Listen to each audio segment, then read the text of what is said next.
Vamos a orar.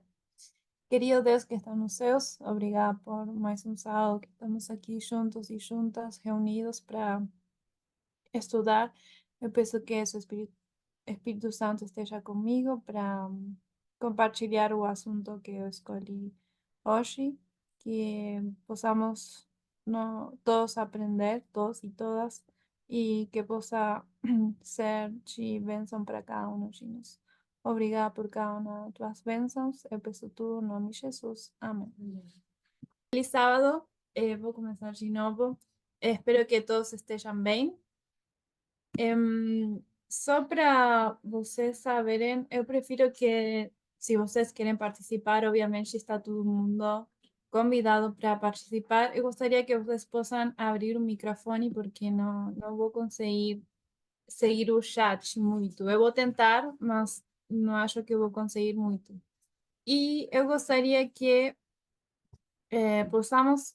que todo mundo possa participar, porque eu acho que é um assunto que seria bom que cada um de nós possamos ouvir o que cada um de nós pensa.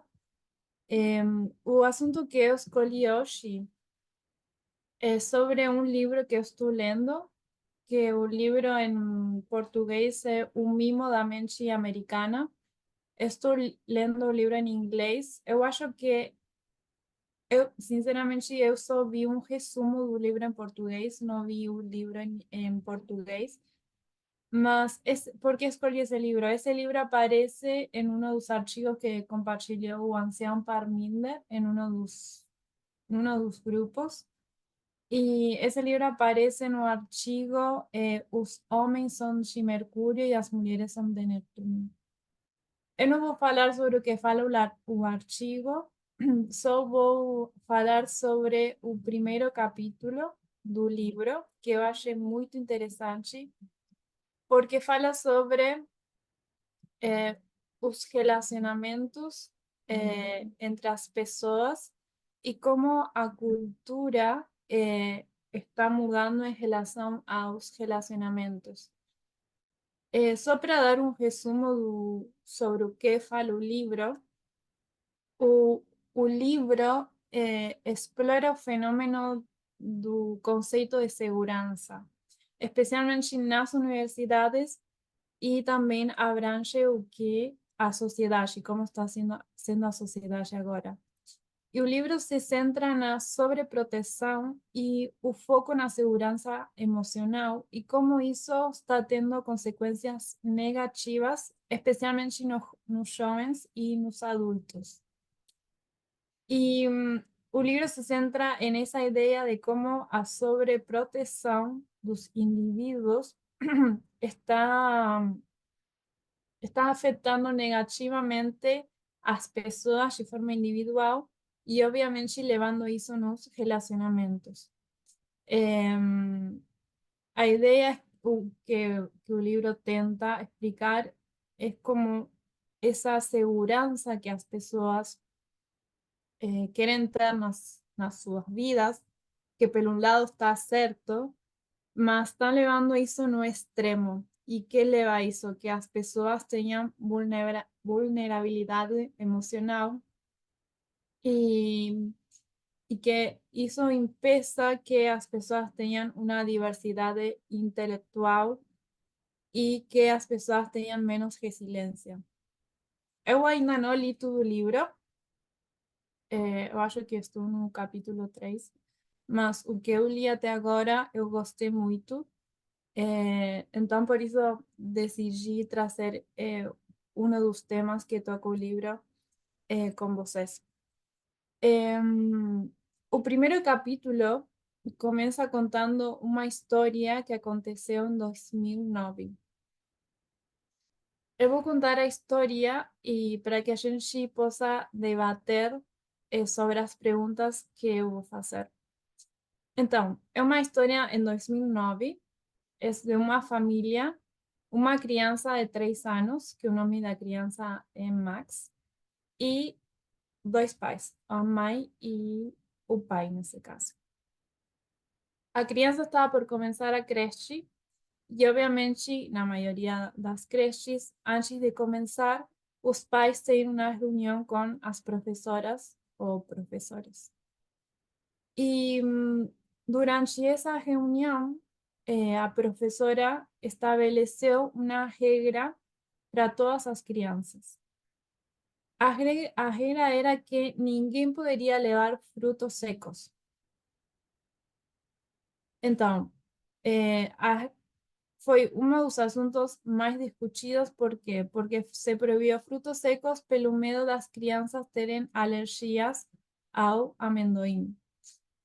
A gente sabe que o amendoim é uma leguminosa, não conta como frutos secos, mas como algumas crianças poderiam ter alergia a nozes, por exemplo, que forma parte de frutos secos, todos os produtos que tiveram frutos secos foram proibidos. Não só isso, todos os produtos que tal vez tiveram algum tipo de contaminação com frutos secos também foram proibidos. Porque a professora deu essa lista de alimentos que estavam proibidos, que especialmente eram os frutos secos, o pai da criança se levantou no meio da reunião e fez uma pergunta que ele achou que ia ajudar aos outros pais também. E a pergunta que ele fez foi: se alguém tinha um filho ou uma filha que tinha alergia a frutos secos. E ele continuou sobre essa pergunta e falou que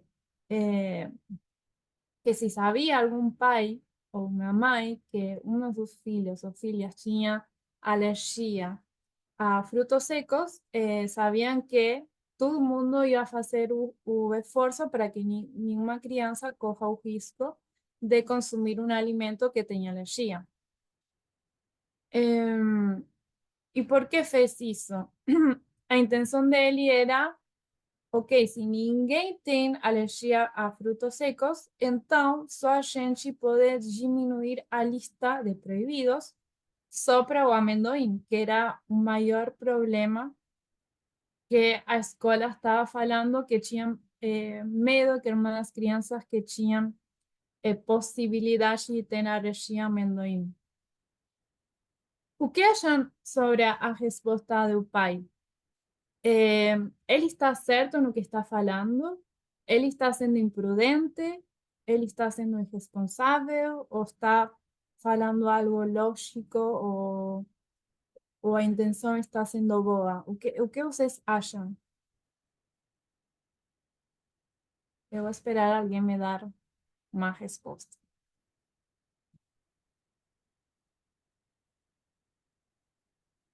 Não sei se também talvez entendeu a história que contei. Alguém me fala sim ou não. Eu Deu entendi, pra Bárbara. Sim, Lara? Não, eu entendi, mas eu, sendo bem sincera, eu acho que né, com esse tipo de informação eu não conseguiria dizer se ele tá certo ou errado, porque eu imagino que os autores, não sei se tá no livro, isso tem, vão falar que ele está errado, mas eu não consigo olhar pra isso e falar que ele tá errado, que ele é um mal intencionado e tal. Eu acho que ele tá bem intencionado. Então, para você, ele está bem intencionado. Acredito que sim, mas eu acredito que não é o. Talvez a escola tá se prevenindo, porque às vezes uma criança tem uma alergia e não sabe, enfim. Uhum. Mais alguém? Bárbara, eu acho que eu perdi um pouco um detalhe. Eu entendi que, por medo a alergias, proibiram frutos secos em geral. Amendoim estava nessa lista, sendo uma leguminosa. Eu não entendi bem qual era a proposta dele que ele fez. Você poderia repetir? O falou pai foi, a professora deu toda uma lista de coisas de alimentos que estavam proibidos. Vamos falar frutos secos, mas o maior medo era o amendoim. Então, o pai, logo de ver a lista inteira de alimentos que estavam proibidos, falou: tem alguém que que realmente tem algum filho, alguma filha que tenha alergia a frutos secos. Por quê? Porque se não tem ninguém, para que a gente vai ter toda essa lista de alimentos proibidos e só podemos proibir o amendoim, que seria o mais perigoso? Entendi. E a minha pergunta para vocês é: ele está sendo imprudente a falar isso? Está sendo irresponsável? Porque tem um fato: as crianças tinham a possibilidade de terem alergia. As professoras não perguntaram: será que alguém tem alergia? Elas estavam assumindo que algumas das crianças poderiam ter alergia. Então, para proteger, incluso se fosse uma criança, todas as crianças estavam proibidas de levar frutos secos.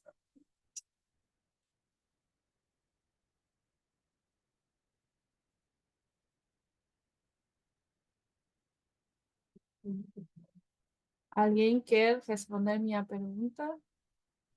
Acho que não tem problema nenhum o que ele fez, porque os pais que são os responsáveis, que já alimentaram essas crianças, eles vão saber se os filhos têm alergia ou não. Uhum. Obrigada, Carol. Gabi?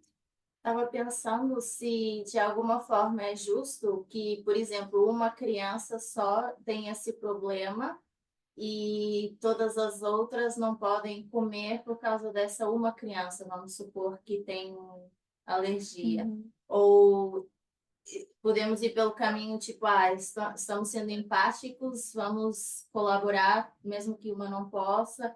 Então, não acho que é tão simples responder a pergunta. Uhum. Podem ter vários fatores do porquê. Então, E a pergunta Uhum. se é justo ou não. Uhum. A mí me vem a seguinte pergunta. Mesmo, vamos supor que, não é, que é um pouco injusto, mas estou aqui pensando num ambiente de crianças, tipo, vamos supor que é só uma criança que é alérgica e Uhum. uma delas leva, sei lá, um pão com pasta de amendoim. Uhum. Pode acontecer que as crianças compartilham, acontece alguma coisa, o menino bota uma... Então, tipo, numa creche, é difícil de controlar o que realmente as crianças comem. Não sei. Não é que as crianças vão parar de comer amendoim na vida inteira. Só lá. Se tu tá preocupado pelos nutrientes que o amendoim vai dar para teu filho, Uhum. dá para ele em casa. Mas eu acho que pode ser prudente, sim, tirar o amendoim como um todo. Não sei, não acho tão errado. Frutos secos. No caso, frutos secos. Uhum. Mais alguém queria falar? Posso falar? Pode, claro. Bom dia, gente. Então, eu passei por uma experiência rapidinho. Eu era professora do infantil e nós tínhamos uma criança com uma intolerância muito, muito, muito pesada à lactose e algumas outras também. E, assim, a gente tinha um trabalho muito grande e muito... Era muito complicado porque essa criança ela não podia nem tocar em nenhum alimento com lactose e alguns outros também que hoje eu não lembro, agora eu não lembro, já faz muito tempo.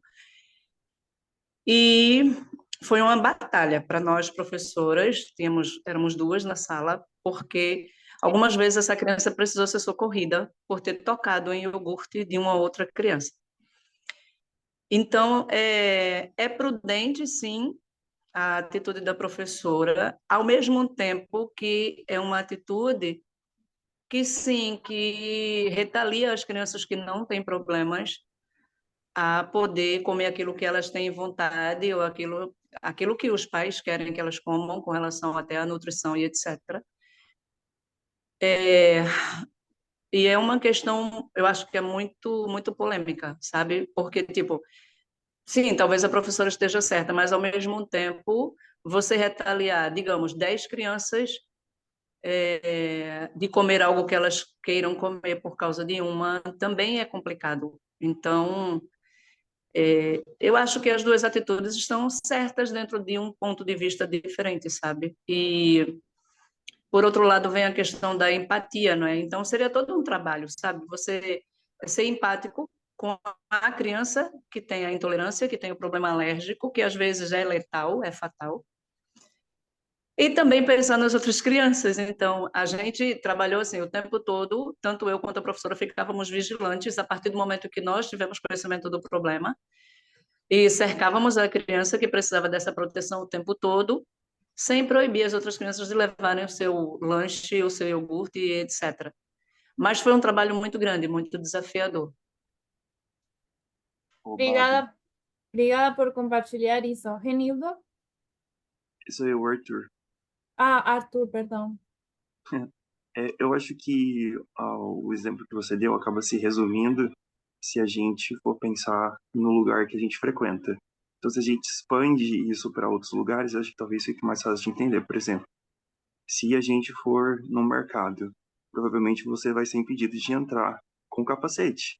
Ninguém vai autorizar você a entrar com um capacete na cabeça. Você vai ser orientado a deixar o capacete em algum lugar protegido, assim como uma bolsa. Até porque Uhum, as pessoas podem achar que você pode enfiar alguma coisa na bolsa, ou seja, você tem a sua liberdade de andar com a sua bolsa e seu capacete. Mas a partir do momento que você entra num lugar que lá dentro existe alguma regra e você tem que seguir, então você para de ter uma certa liberdade para corresponder às expectativas daquele lugar. É a mesma coisa que um banco.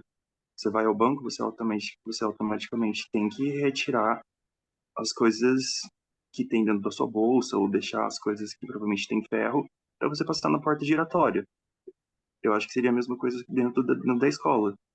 uhum, Pode ser não só a comida, mas também pode ser outras coisas. Por exemplo, a escola não vai permitir que você deixe um filho seu entrar com uma tesoura que tem a ponta. Isso aí é para todas as crianças. Tanto que todas as crianças têm aquelas tesourinhas que não têm ponta. Então acho que se resume tudo isso.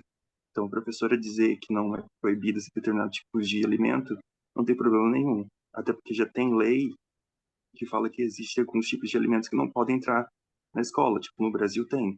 Alimentos industrializados não podem. As escolas não podem vender. obrigada, Arthur.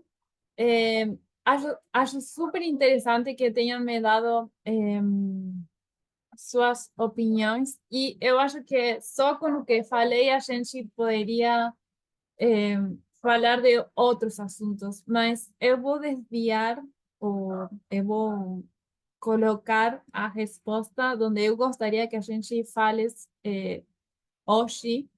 Mas eu acho que só com o que falei é interessante como cada um de nós podemos dar respostas diferentes e apontar o assunto de diferentes formas. Eu acho que todo mundo, com o que vocês falaram, todo mundo vai concordar que a escola tinha boas intenções.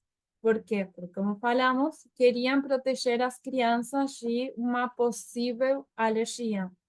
Não tinham informação sobre se as crianças eram alérgicas ou não, só assumiram que talvez alguma das crianças tinha, então, para evitar esse risco de que uma criança tenha os efeitos de uma alergia, proibiram os frutos secos. E não estavam errados de achar que uma das crianças poderia ter alergia, porque isso, como falei, foi uma história de 2009, mas sabemos que as crianças verdadeiramente têm alergia ao amendoim. Então, tinha a escola, só falando agora da escola, a escola tinha boas intenções, sim. A escola queria proteger as crianças. Em, a história continua um pouco mais, mas eu vou parar aí a história. Então, a gente, pensando nisso, das boas intenções que tinha a escola, a gente, eu acho que não podemos culpar a escola por ser cautelosos. ¿Por quê? Porque estão protegendo a alguém. E isso conta como uma boa intenção. Mas a minha pergunta agora é, mas será que sempre as boas intenções têm um bom impacto nas pessoas? E voltando à história que eu contei, vou dar uns dados científicos sobre estudos que que se fizeram sobre as alergias, especificamente a alergia do amendoim.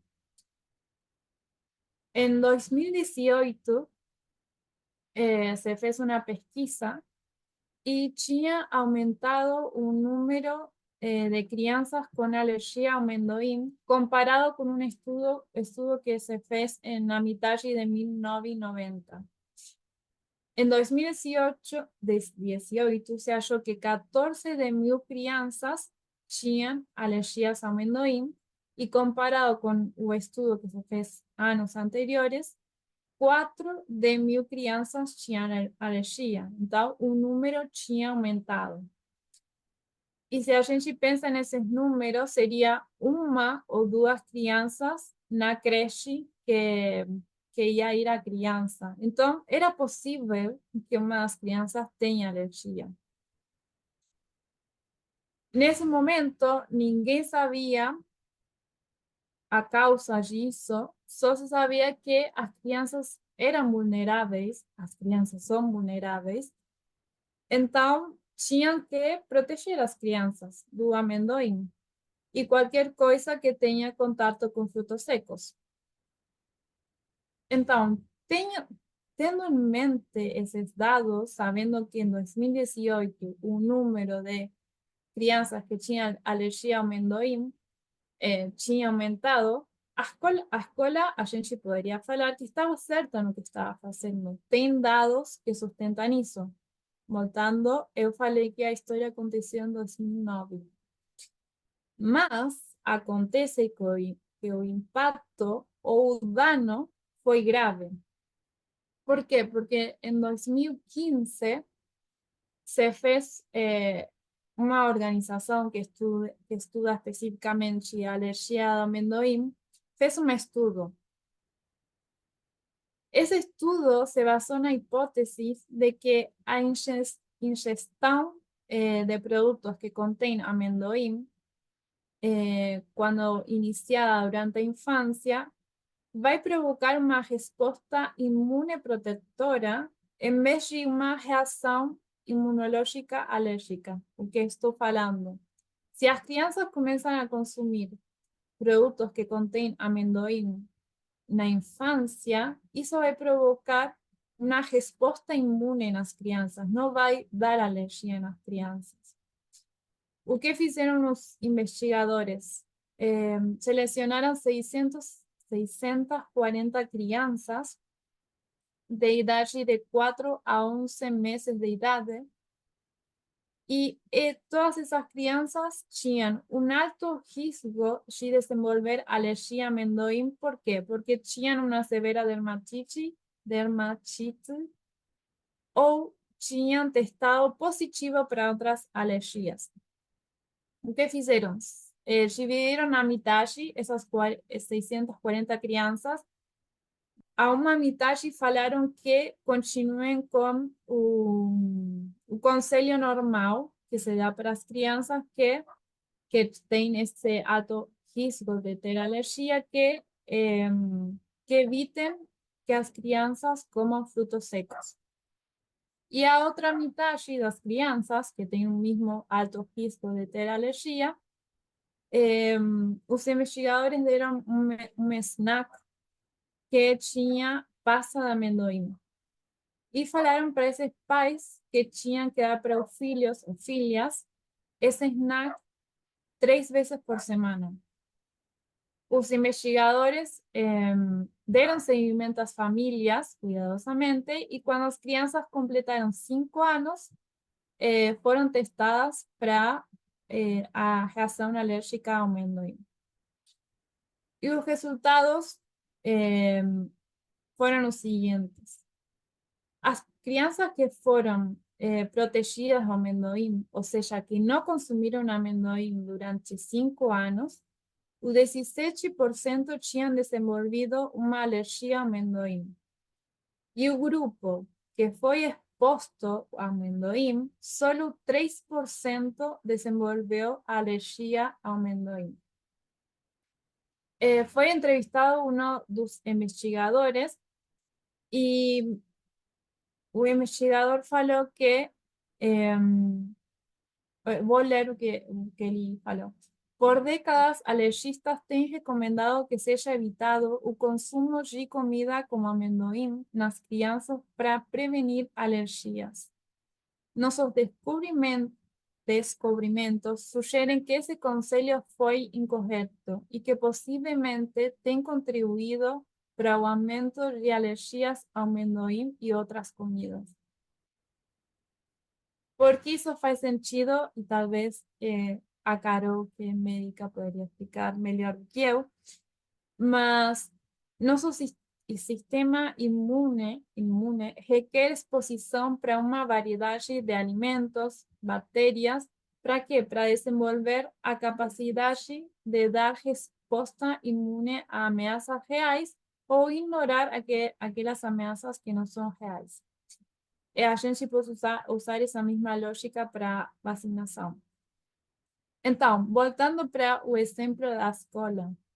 A escola tinha uma boa intenção, mas se a gente pega a investigação que foi feita, o impacto nas crianças foi negativo.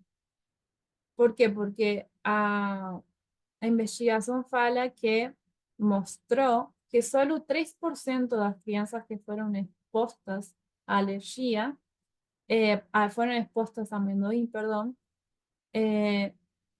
só esse 3% desenvolveu uma alergia em comparação ao 17% que não foi exposto ao amendoim.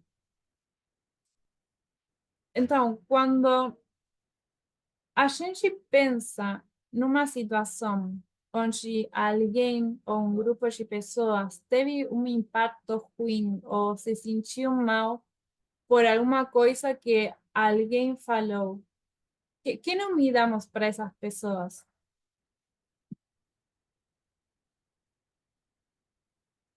Quando alguém fez mal alguma coisa para mim, exato, a vítima, a Gabi falou a vítima. E quem fez um dano para você seria o agressor. Neste caso, sabemos que a escola tinha boas intenções, mas poderíamos falar que a escola foi a agressora e as crianças as vítimas?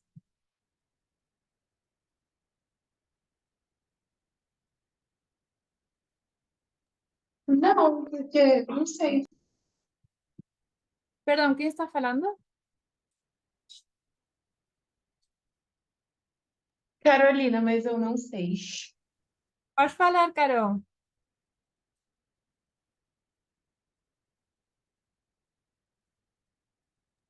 Bárbara, Sim. Gabriel aqui. Como já foi falado, não é tão simples e fácil de dar uma resposta, eu creio, né?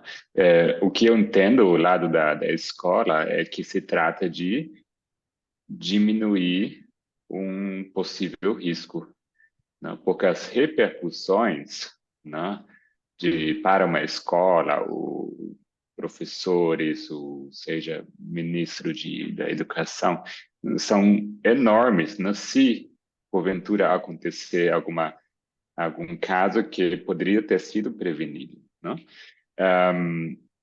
E vez tras vez vai acontecer que debaixo dessas inúmeras regras que existem, não se encontrem regras que talvez sejam desnecessárias e que merecem maior pesquisa, maior investigação para ver se realmente fazem sentido, né?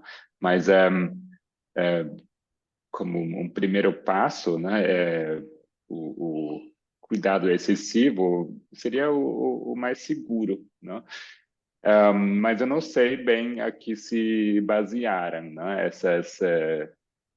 vamos dizer, essas regras impostas nessa escola. Talvez é mais uma regra aplicada sem muito critério, né? E, assim, eu teria cuidado de tomar partido, assim, logo baseado só nesse pequeno relato, né? Uhum. Mas as coisas podem ser questionadas, sim, né? Nem toda regra se mostra ser eficaz, como você demonstrou, né? Gabi? Eu estava pensando assim, não é bem uma resposta, mas porque eu acho que realmente não é simples dar a resposta nesse caso.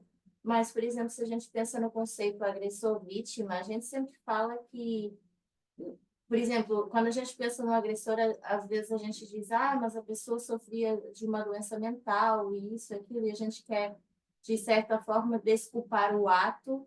é, Dessa forma, tipo, a pessoa assim, sei lá, tinha algum problema mental e por isso cometeu isso, mas não deixa de ser o agressor só porque tinha um problema mental. Então, pode ser assim, um exemplo que não tem a ver com o caso, mas só pensando no conceito de agressor e vítima, se fosse colocar a escola nesse padrão, então eu teria que falar que a escola tem culpa, que é assim um agressor. Não estou dizendo que essa é a minha resposta, só estou dizendo assim, se eu for comparar com o que a gente normalmente dá como conceito de agressor-vítima, eu teria que dizer, então, que a escola é o agressor, nesse caso, mesmo com as boas intenções, vamos dizer assim. ¿Más alguien? Barbie, no sé si aplica, mas pensaba, por ejemplo, yo estoy trabajando y sin intención posso lastimar a alguien que está trabajando perto de mí. O posso lastimar a alguien con intenciones. As intenciones es muy importante sí, porque hace que algo sea un crimen o no. Mas alguien está siendo lastimado igual, más allá de mis intenciones. O que alguien da un consejo de saúde que es súper ruin. Las intenciones pueden ser boas, mas hay tanta teoría conspirativa que el daño causa igual si yo lo consumo. No sé si aplica más, pensaba en esto. Aplica. Eu acho que tudo que vocês estão falando é sobre o que eu quero falar agora. É sobre isso, sobre intenções e dano e impacto nas pessoas. Eu quero desafiar um pouco esses conceitos hoje com vocês. Espero que a gente possa ter tempo para isso. Mas, voltando à minha pergunta, eu perguntei se a escola era a agressora e as crianças, e os pais também vou falar, eram as vítimas. E a gente concordou que a escola tinha boas intenções. Eram ignorantes no que causava as alergias, não tinham o conhecimento, mas queriam proteger as crianças. O impacto foi negativo, a gente poderia falar que o impacto foi negativo se a gente usa a investigação que foi feita, mas sempre que se uma pessoa tem uma pessoa ou um grupo de pessoas ou uma instituição tem boas intenções, mas causa um dano negativo, eu vou falar em lugar de dano, um impacto negativo na outra pessoa ou um grupo de pessoas. Para você, sempre essa pessoa que fez o impacto negativo é um agressor e a outra pessoa é uma vítima? Bárbara, Sim. eu estava pensando o seguinte, né? Eu não sei se se tratou de uma escola de tempo integral, tá? Mas se a gente, se for uma escola que as crianças vão só durante a manhã e tal, né? Se essa for a nossa linha de pensamento, eu acho que os pais seriam tal agressores como a escola, porque seriam os pais que privaram as crianças de comerem amendoim no seu tempo livre, né? Porque se essas crianças desenvolveram alergia porque não comeram amendoim ou frutas secas, então o dia tem muitas horas para comer frutas secas, né? Não só durante a escola. Então, se a gente falar em categoria de quem é agressor, eu acho que os pais, quem seja, né, também era tão culpado que não se informaram, né, que deveriam alimentar as crianças com frutas secas, como a escola, que a escola apenas tomou uma medida para se proteger, mas o restante do dia podem comer à vontade, né? A gente poderia falar dos pais, eu acho um ponto válido que você está fazendo, mas eu não quero que a gente se desvie para esse lugar, porque senão podemos fazer outros 1000 pontos mais. Eu só queria falar da escola e as crianças, porque foi o exemplo que eu di, mas sim, com certeza a gente poderia falar de outras coisas, como a responsabilidade dos pais. Mas eu queria que nos centremos em isso que da escola e se a escola é agressora ou não. Eu acho interessante porque foi com uma questão que eu me deparei quando comecei a ler o livro sobre como a gente vê as intenções das pessoas. Tem 2 pontos que o capítulo fala sobre isso.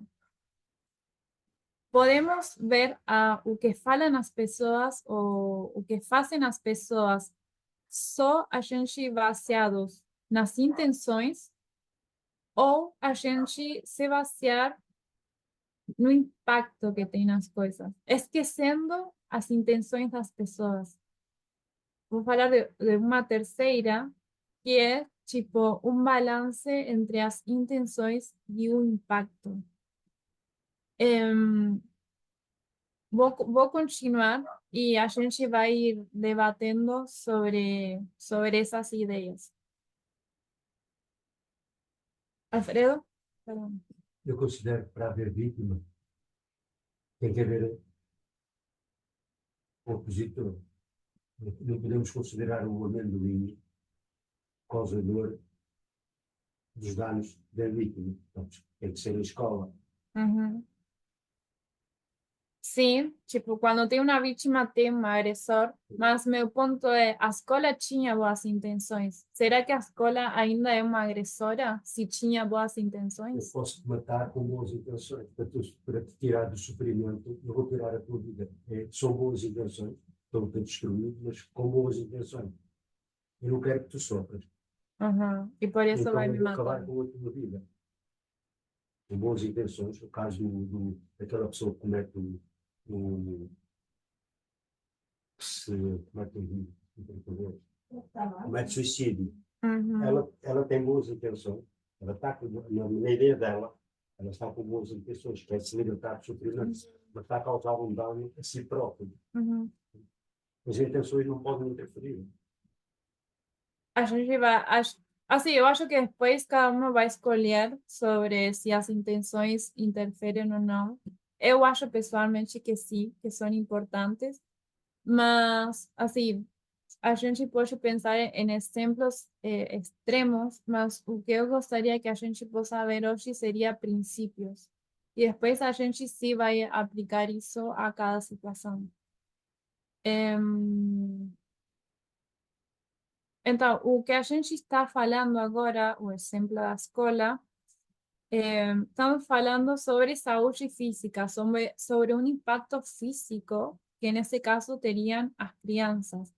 Mas poderíamos falar sobre saúde emocional, e que é o que principalmente fala o livro, sobre o conceito de segurança e como ultimamente a segurança emocional está sendo cada vez mais forte na sociedade.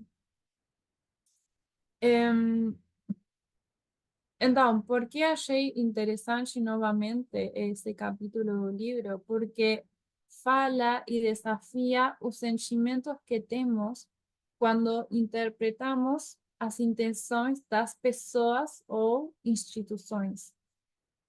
Ou quando não nos importamos com as intenções e só damos valor ao impacto que tem as coisas sobre nós. As duas coisas são válidas. O assunto é o que a gente dá mais valor. Se a gente dá mais valor para as intenções ou a gente dá mais valor ao impacto. E dependendo como a gente pondera essas coisas, isso nos vai afetar positivamente ou negativamente em nossos relacionamentos. Se a gente pensa no mundo que a gente vive agora, Sabemos que todos nós temos que lidar com racismo, com sexismo, com homofobia. E acho que essas situações que agora a gente pode ver pela mensagem que a gente tem, nos fizeram mais fortes, mas ao mesmo tempo acho que nos fizeram menos tolerantes. Y sí, ¿cómo no ser menos tolerantes con esas cosas que nos afectan en nuestro día a día? Mas eu acho que essa intolerância, vou falar, também temos agora em nossos relacionamentos com pessoas talvez dentro do movimento, com as pessoas que fazem parte de nossa esfera de influência. ¿Por quê? Porque temos a tendência de nos focar em nossos sentimentos. Que sí que está certo, nossos sentimentos são válidos, têm valor, mas muitas vezes nossos sentimentos nos levam a distorcer situações e nos levam a conflitos entre nós. Muitas vezes interpretamos situações só na base de nossos sentimentos, nossas emoções, e isso nos pode levar a um caminho que não seja saudável para nós como indivíduos e para com nossos relacionamentos.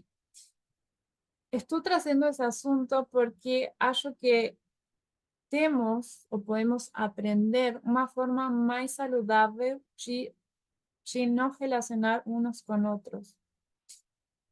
Normalmente interpretamos as situações de forma negativa, como falei, a través de nossos sentimentos, e repito, não está errado fazer isso, não está errado ter sentimentos, não é o que eu estou falando, mas acabamos nos focando só nisso e acabamos sendo intolerantes ou rejeitamos aquelas coisas que não nos fazem sentir seguros. Mas, que é a minha ideia hoje, tem coisas que não nos fazem sentir seguros ou nos fazem sentir desconfortáveis, mas essas coisas podem nos ajudar a crescer de alguma forma. Eu quero compartilhar com vocês uma citação do livro e vou pedir para alguém ler, vou colocar no chat. Um minutinho. Alguém poderia ler para mim, por favor?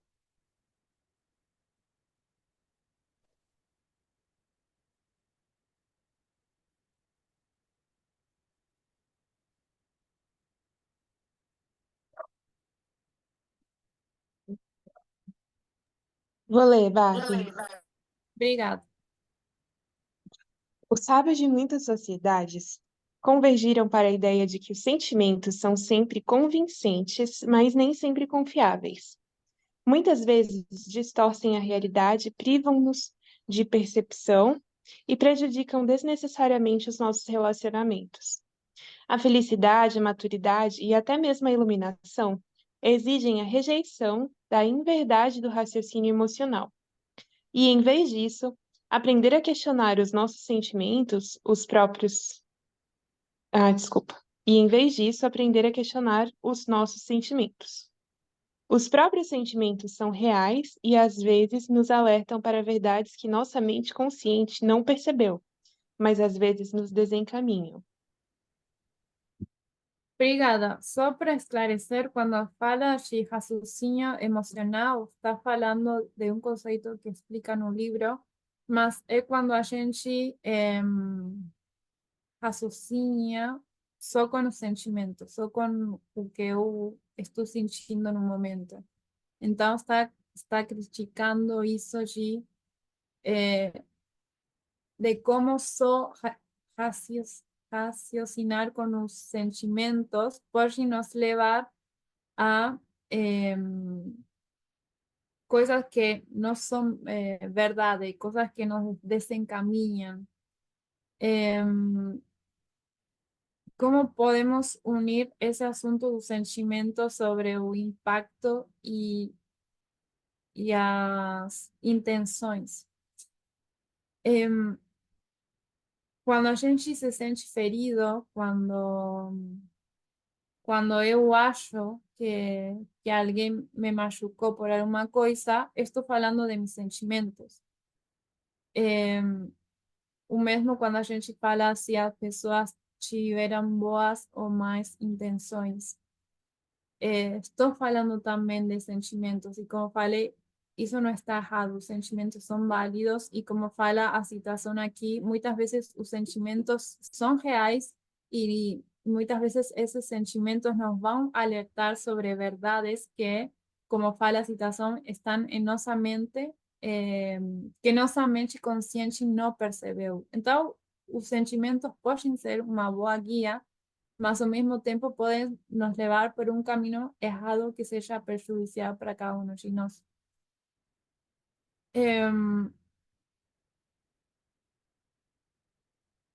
Vou continuar aqui.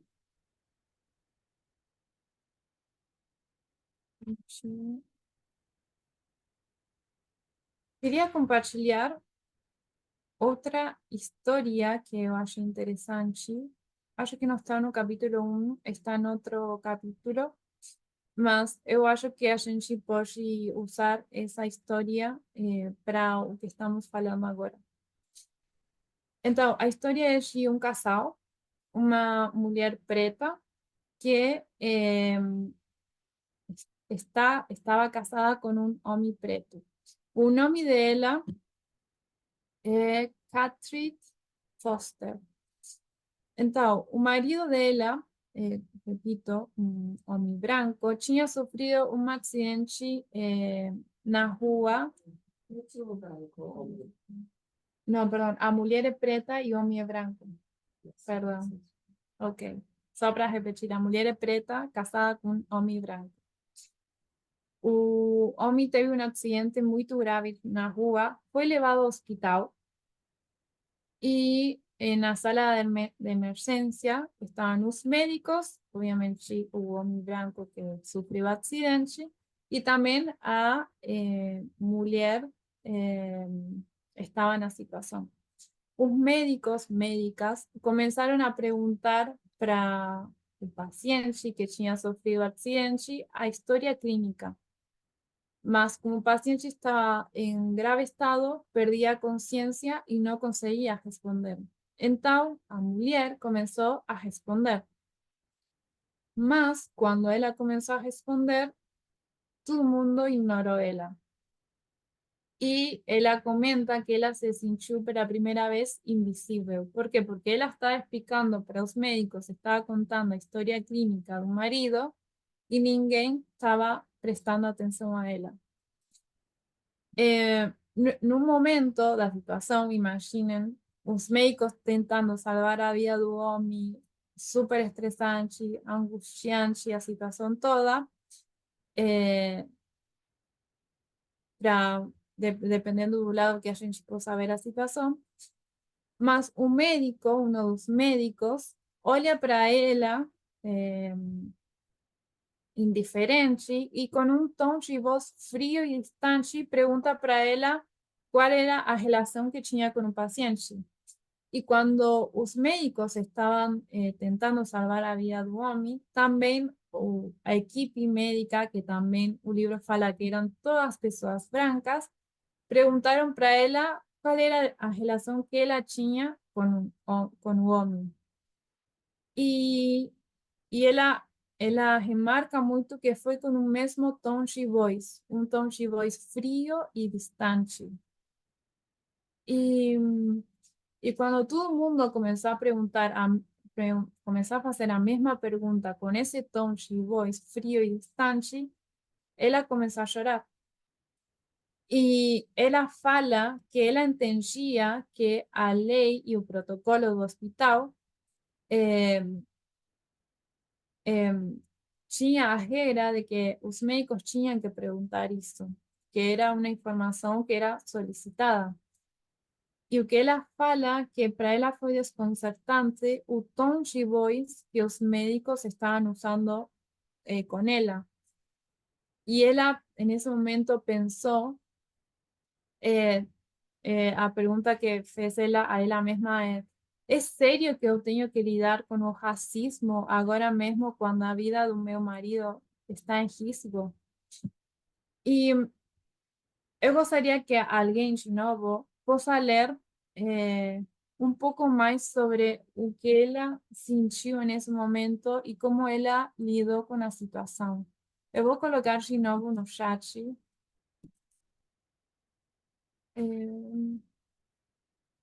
Ok, fala aqui um pouco contigo. Algo...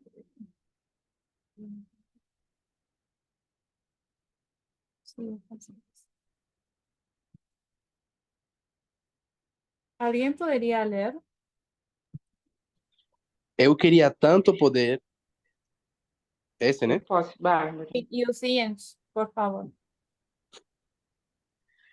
Eu queria tanto perder o controle e gritar para o pessoal do hospital. Estamos vivendo no século XXI.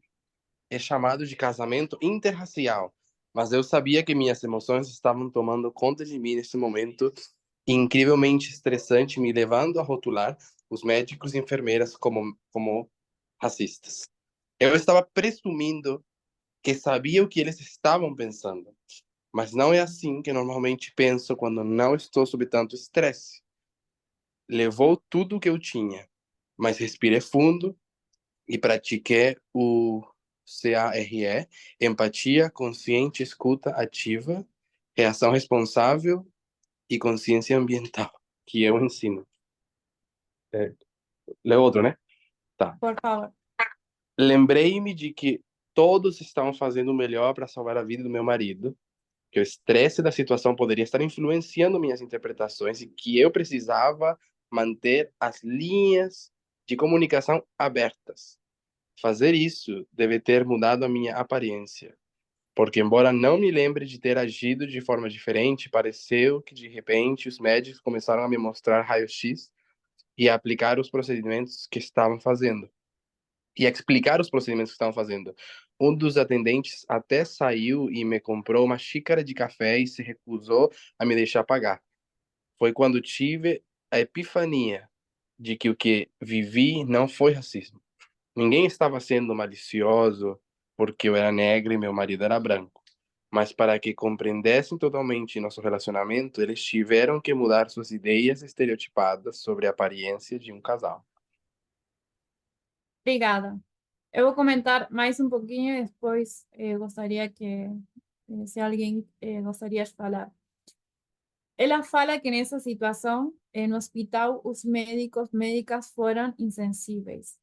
Mas se ela não tivesse dado um passo para trás e se ela não tivesse pensado na situação, se ela não tivesse pensado nos sentimentos e como se ela deixava que esses sentimentos tomem conta dela, poderia ser a situação que já era feia, poderia ter sido pior ainda.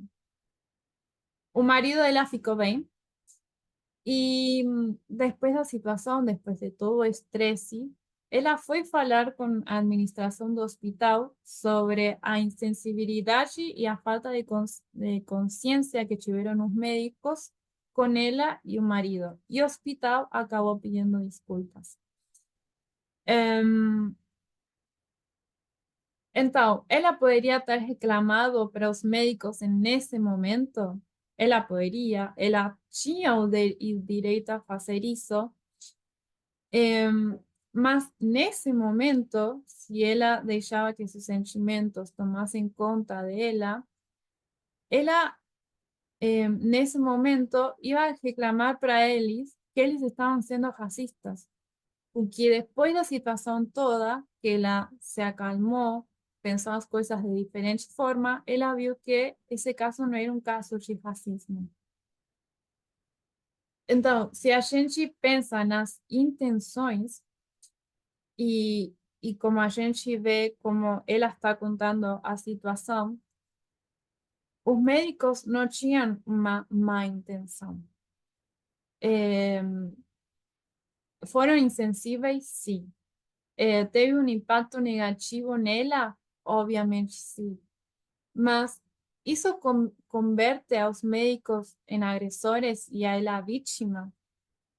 Eu estou falando que, e ela fala nesse momento, que os médicos não tinham má intenção com ela. Então, minha pergunta de novo é: converte os médicos ou médicas em agressores? Em agressores? Ok? Olha, isso pode ser uma pergunta também. Será se for dois brancos, a mulher era branco e ele era branco também? Uhum.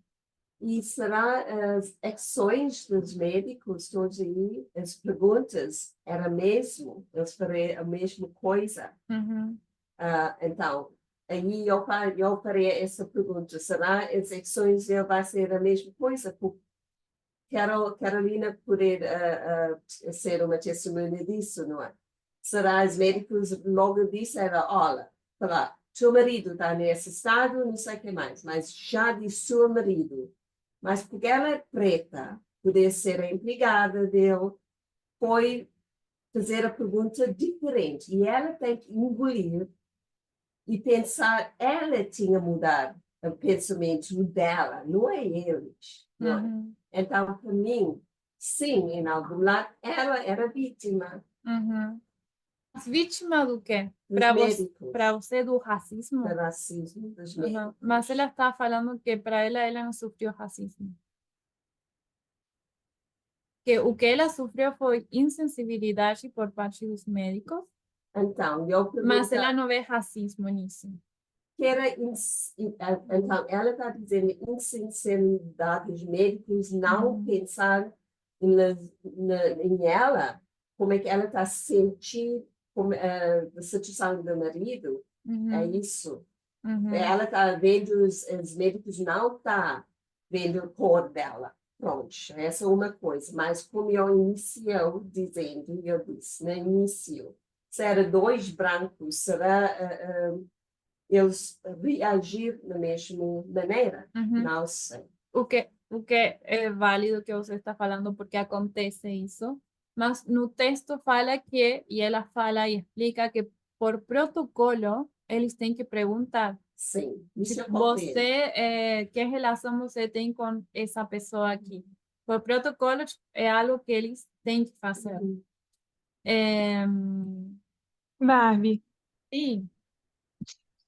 eu acho que eu não sei se eu entendi o que a Gay tá tentando dizer, mas assim, eu penso que de para qualquer pessoa você tem que perguntar, né? Tipo, qual a sua relação com ele, pra gente entender se ele vai ser sei lá, se as informações que estão vindo daquela pessoa são fidedignas, se ela realmente conhece, porque ter um parente, um amigo, alguém que conhece esse paciente é uma ferramenta muito importante para o médico que está atendendo.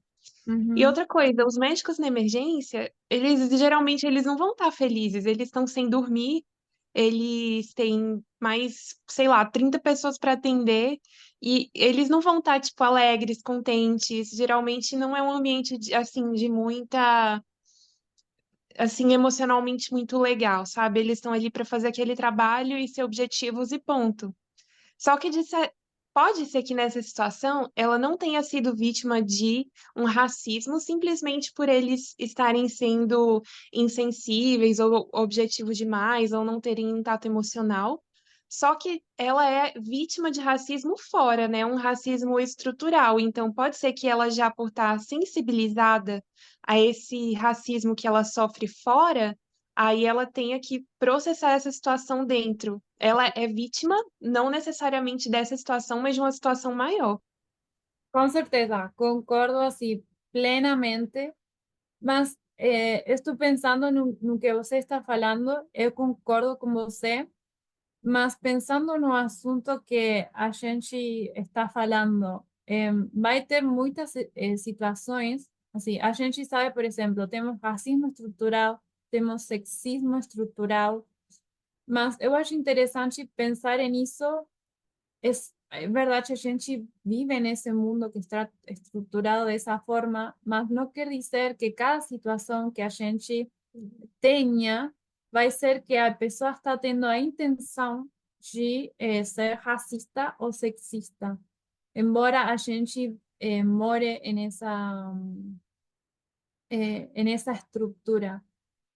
E eu agora eu tenho várias pessoas que eu sei que querem falar, mas uma das coisas de por que eu estou trazendo esse assunto é porque acho que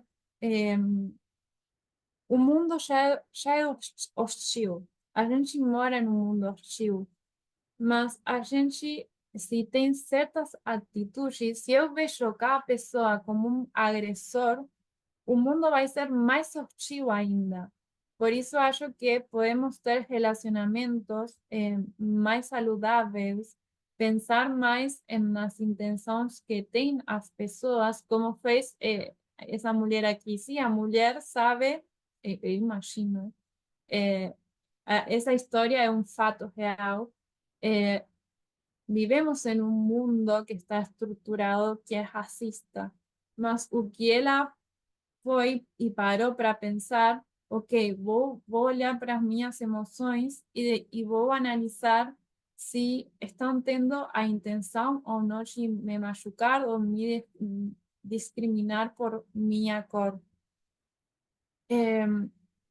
E na citação que leu Pedro, fala que ela mesma fala que os médicos não estavam sendo maliciosos. Eu falar que os médicos não estavam sendo agressores.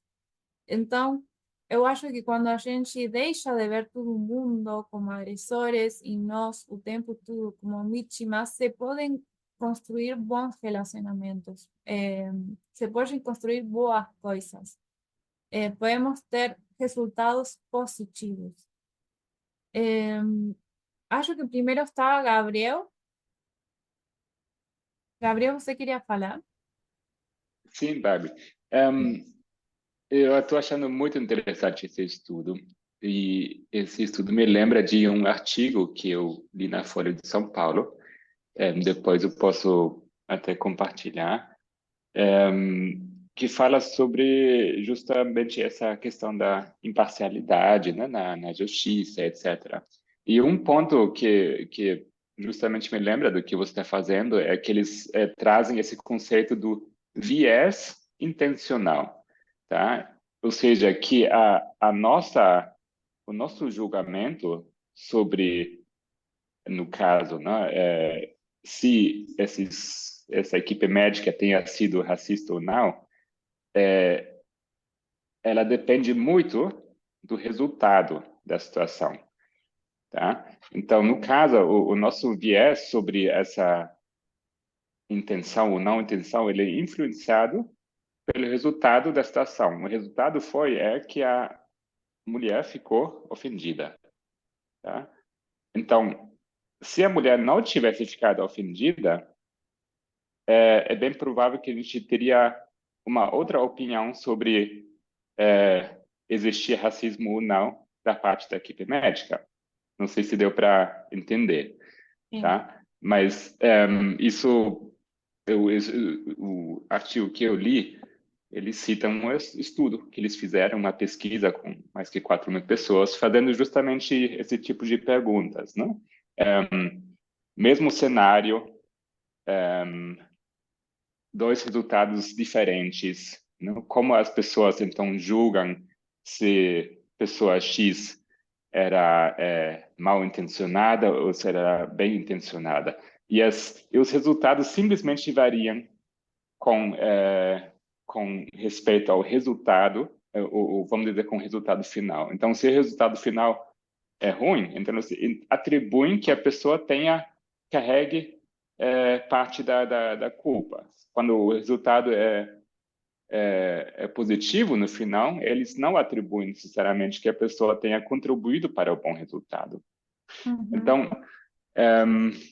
Então isso é concernente a gente, né? Como a gente julga essas pessoas que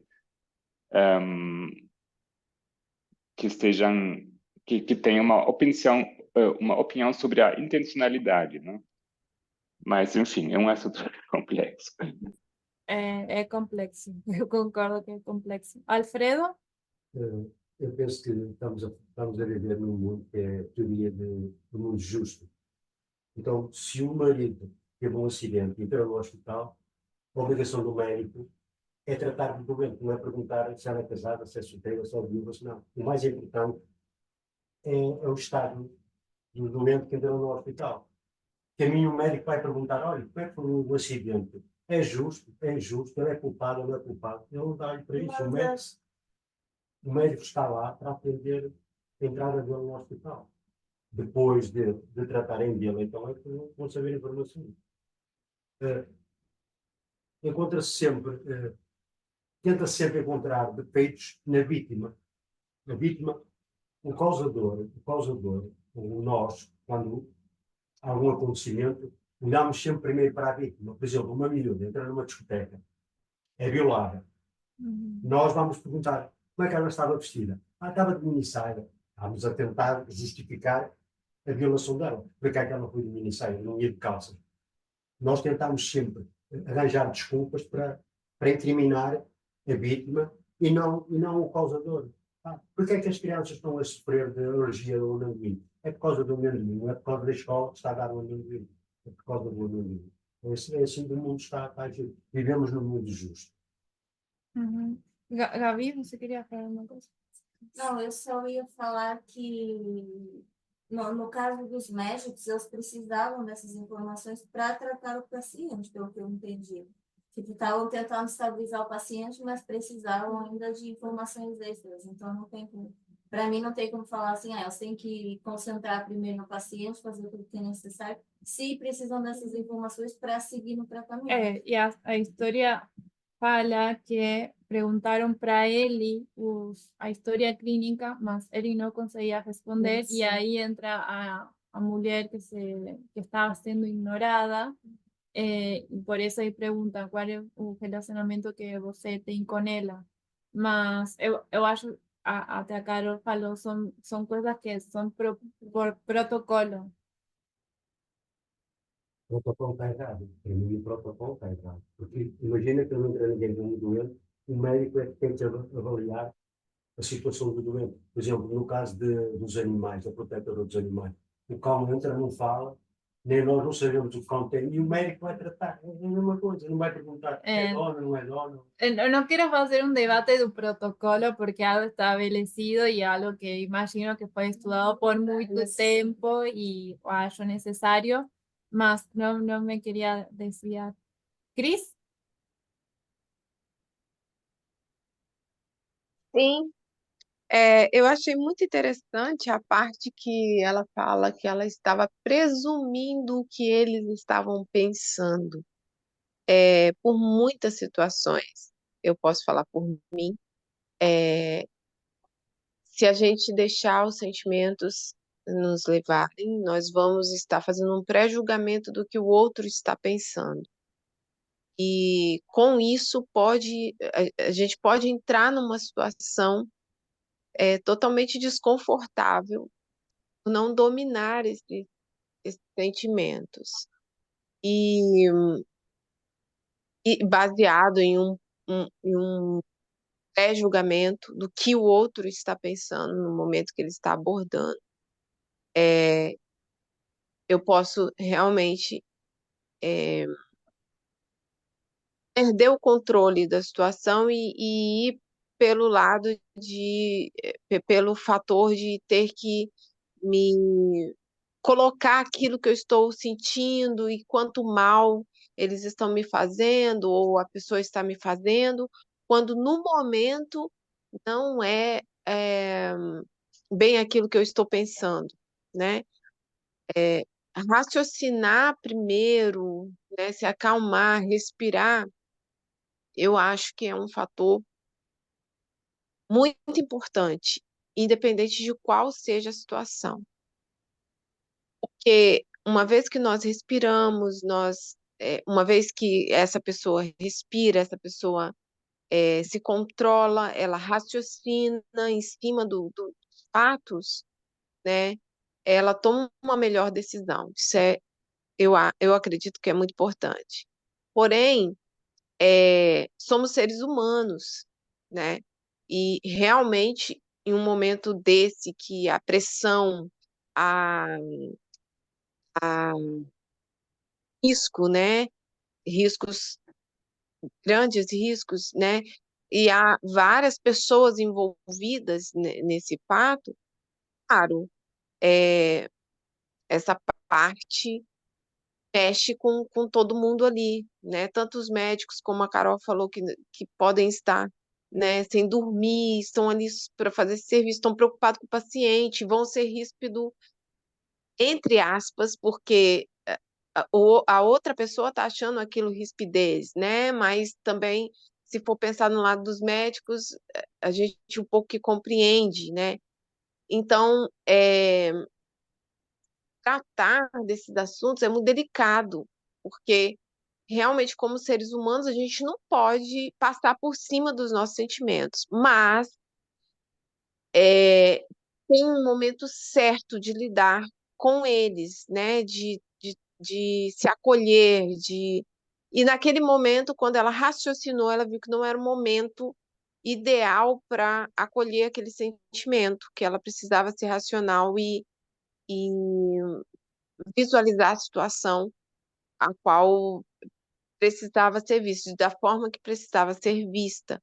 Mas concordo que os sentimentos não devem ser escondidos ou passado por cima deles, né?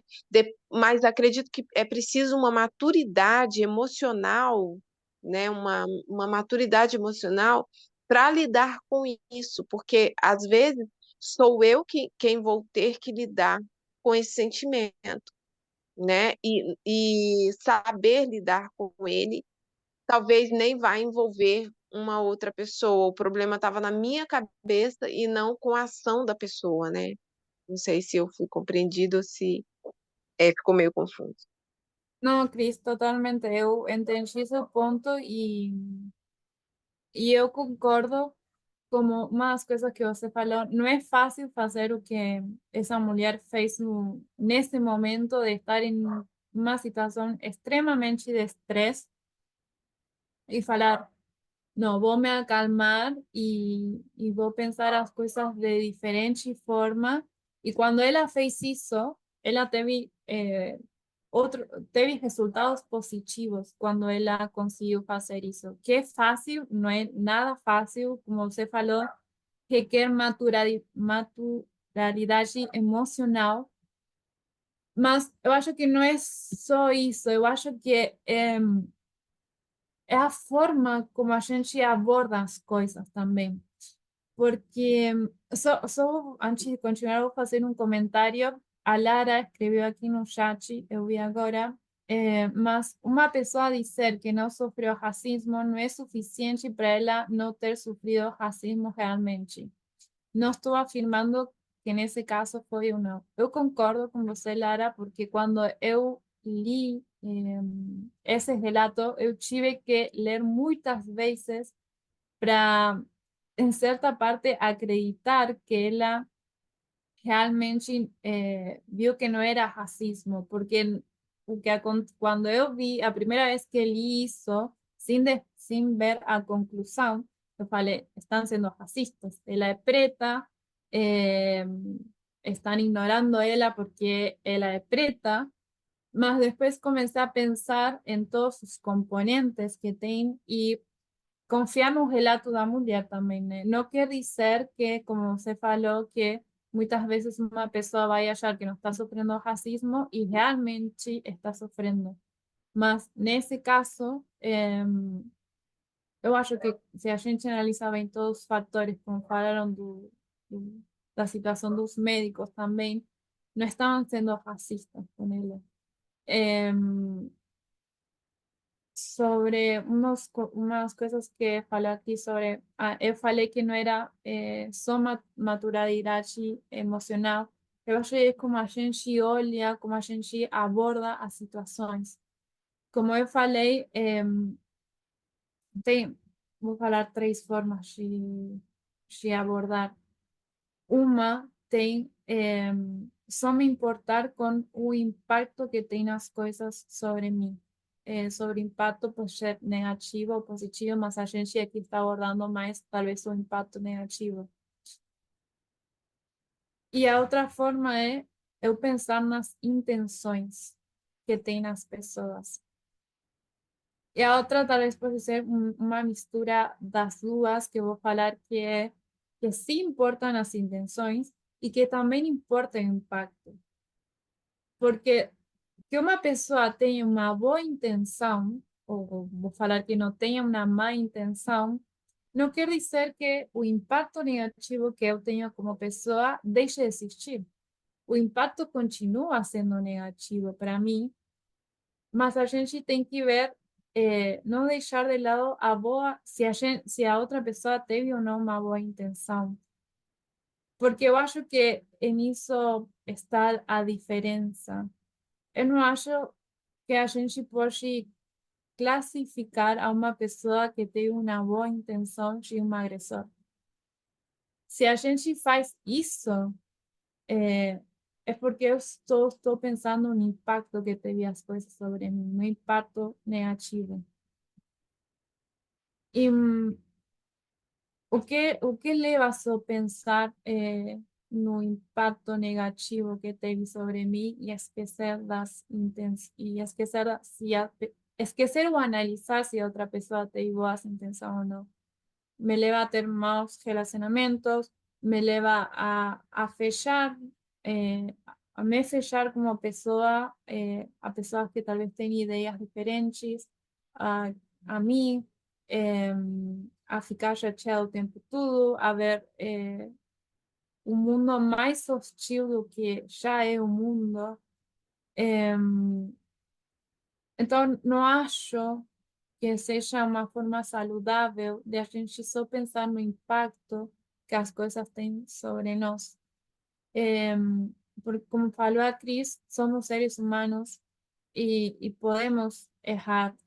Obviamente estou falando de um princípio, porque aqui a gente pode falar de um monte de situações que cada um de nós vivemos e que, de fato, fomos vítimas e que outra pessoa foi um agressor.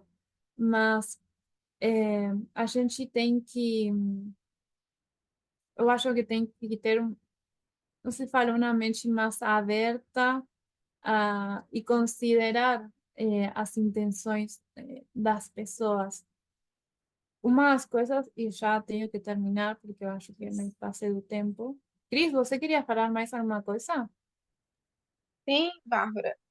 Na questão da intenção, é difícil a gente saber qual a intenção da pessoa. Acho bem complicado a gente saber qual a intenção que ela tem. Outro fator é que, por exemplo, uma pessoa, um agressor com as mulheres, por exemplo, um agressor, vou colocar uma situação, na cabeça dele, a intenção é boa, é uma ótima intenção que ele tem de que ela se comporte assim, que vai ser melhor para ela. A intenção dele, na cabeça dele, é boa. Mas ele não vai deixar de ser um agressor por essa intenção ser boa, entre aspas, porque é só na cabeça dele que aquilo é bom, mas está fazendo mal para outra pessoa. Então, eu acho que a questão da intenção eu fico um pouco em dúvida nisso, porque como eu vou saber qual a intenção da pessoa? Assim, qual a forma de descobrir qual é essa intenção? Concordo, Cris. Eu acho que não é tão simples assim como estou falando, mas nesse caso eu poderia, e talvez uma das coisas que o livro motiva é ao diálogo. Se eu me sinto mal com alguma coisa que uma pessoa fez, ou alguma pessoa falou para mim, se eu me deixo guiar por esse sentimento, eu fico triste, fico chateada, e normalmente isso me leva a me fechar. Eu não vou ter um diálogo com essa pessoa. Obviamente, cada um de nós somos livres de escolher ou não ter um diálogo com a pessoa que nos fez sentir mal. Isso vai depender de cada pessoa. Mas se eu me deixo levar por esses sentimentos, eu vou me fechar eu não vou ter a oportunidade de saber se a pessoa teve uma boa intenção ou não. Depois tem o que você falou, talvez para a pessoa, no conceito que tem a pessoa, talvez para essa pessoa é uma boa intenção. E, e está certo isso, porque talvez o que uma pessoa acha que é boa intenção, talvez não é boa intenção para mim. Mas pensei agora quando você falou no exemplo da escola. A escola pensou, tinha boa intenção, na mente deles achavam que, que proteger as pessoas, as crianças do amendoim era o certo, mas acabou sendo errado. Mas não é tão simples assim. O que eu talvez estou debatendo, apresentando para vocês, porque é um assunto que eu continuo pensando, é sobre isso de ser talvez mais abertos a parar e pensar, ok, se isso me fez mal, mas se eu me deixo só guiar pelo impacto negativo que isso tem para mim, eu acho que a gente tem uma mirada muito hostil sobre o mundo, sobre os relacionamentos. Matias,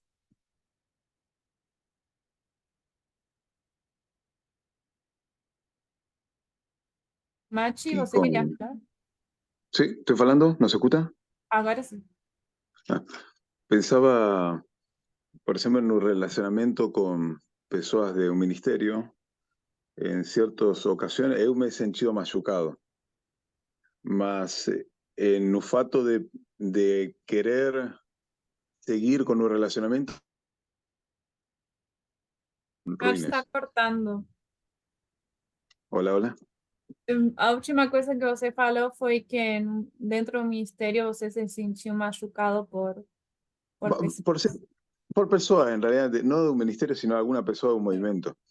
Uhum. Mas eu achaba para mí que las intenciones no eran malas.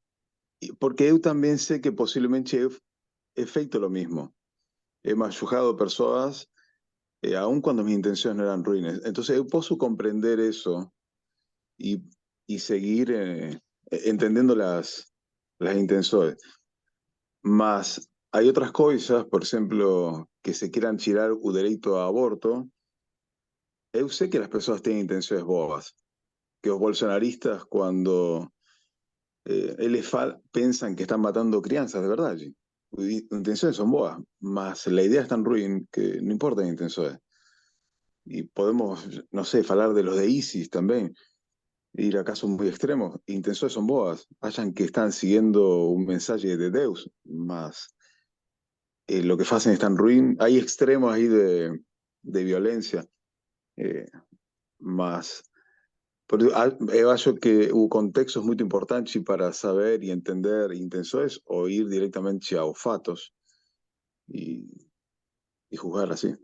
Pensaba en esto. Concordo, Machi.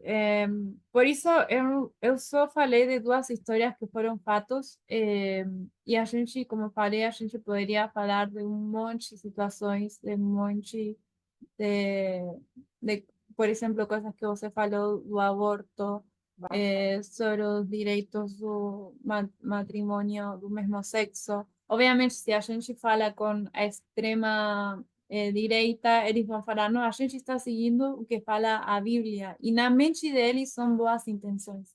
Mas a gente não Bárbara, concorda com essas ideias. Sim? eu achei aqui no celular levantar a mão, desculpa. Ouvindo todo esse apanhado que você fez, e todas essas explicações e conclusões, eu lembro de uma palavrinha que você falou aí, princípios. E quando essas pessoas, como o Mati citou agora por último, fala, a gente tem que ver quais são os princípios por trás de tudo disso, né? Nesse caso em específico, fica muito mais evidente por que essas pessoas estão defendendo esse ato, né? Uhum. É isso. Obrigada.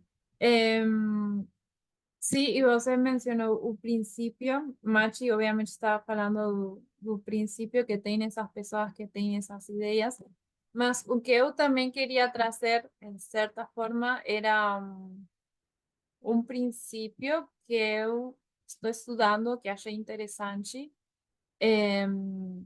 y que acho que pode servir para ter relacionamentos mais saudáveis y que seja positivo para mí, para cada uno de nosotros individualmente y también nuestros relacionamientos. No tenemos más tiempo, voy a hacer otro punto más. Infelizmente no tenemos tiempo, entonces vamos a fechar con una oración.